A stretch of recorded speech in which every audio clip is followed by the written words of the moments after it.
শব্দ আর দূষণ থেকে বাঁচতে শহরের এই বাড়ি বানানো হয়েছে ১৫০টি গাছ দিয়ে।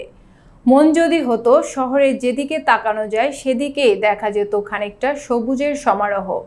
হাত বাড়ালেই ছুঁয়ে দেয়া যেত দু একটা মৌসুমি ফল।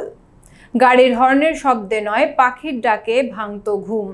তবে কেমন হতো? শুনতে গল্পের মতো হলেও এটাই করে দেখিয়েছেন ইতালির স্থপতি লুসিয়ানো পিয়া।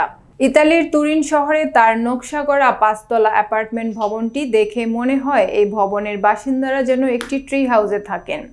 গাছের পাতা ঝরে গিয়ে শীতের মিষ্টি রোদে তাদের যেমন দেয় উষ্ণতা, গ্রীষ্মের প্রচণ্ড গরমে এই গাছগুলোই আবার আটকে দেয় রোদের উত্তাপ। আধুনিক নকশার এই বাড়ির প্রতিটি স্তরে স্তরে আছে প্রকৃতি আর ইট পাথরের এক অপূর্ব মেলবন্ধন।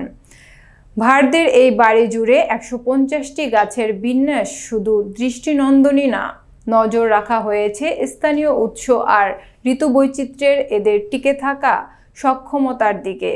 নিশ্চিত করা হয়েছে সব ঋতুতেই কোনো না কোনো গাছ যেন রং বেরঙের ফুল ফোটে। এই গাছগুলো প্রতি ঘন্টায় উৎপন্ন করে প্রায় ৪০,০০০ গ্যালন অক্সিজেন আর ঘন্টা প্রতি শুষে নেয় ৫২,০০০ গ্যালন কার্বন ডাইঅক্সাইড। এই ভবনের বাসিন্দারা পান বিশুদ্ধ বাতাস, শব্দ দূষণ থেকে সুরক্ষা।